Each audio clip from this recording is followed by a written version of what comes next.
Pemirsa Dinas Pariwisata Pemuda dan Olahraga Aceh Besar menggelar pelatihan bagi pemandu wisata budaya. Acara tersebut berlangsung di Hotel Permata Hati Aceh Besar Kamis pagi tadi.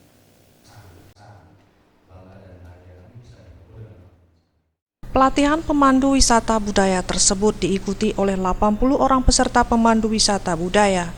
Peserta merupakan pengelola homestay, rumah wisata, dan pondok wisata yang ada di seluruh Kabupaten Aceh Besar. Pelatihan tersebut berlangsung dengan 2 gelombang.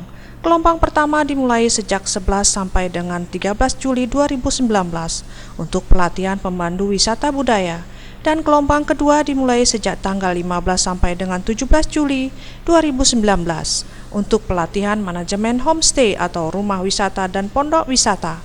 Acara tersebut dibuka oleh Kepala Dinas Pariwisata, Pemuda dan Olahraga Aceh Besar, Ridwan Jamil, dan dalam sambutannya mengatakan dengan semakin mudahnya transportasi dan komunikasi yang lancar, wisatawan nasional maupun mancanegara terus berdatangan ke Aceh, khususnya Aceh Besar, untuk melihat keindahan alam dan objek wisata serta kuliner yang ada di Aceh Besar yang telah menjadi tujuan wisata bagi pelancong tersebut.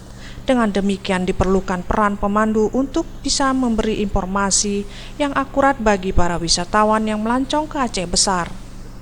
Pada para pengelola destinasi wisata yang ada di Aceh Besar, terus artinya menjaga keamanan dan kenyamanan, terutama sektor kebersihan, dan menjadi tempat yang aman, nyaman dikunjungi oleh para wisatawan dan menyenangkan. Dan kita harus welcome dan ramah menerima tamu-tamu kita.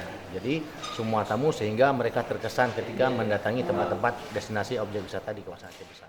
Ridwan Jamil berharap kepada pengelola objek wisata yang ada di Aceh Besar untuk menjaga keamanan, kenyamanan, serta kebersihan dan menjadi tempat yang aman dan nyaman untuk dikunjungi para wisatawan. Saat ini akses ke tempat destinasi wisata dari berbagai sektor yang ada di Aceh Besar sudah semakin lengkap dan akses jalan pun sudah bagus. Dengan demikian peran pemandu atau guide sangat dibutuhkan untuk mampu memberi informasi yang lebih detail kepada para wisatawan yang berkunjung ke Aceh Besar. Tim Liputan Aceh TV.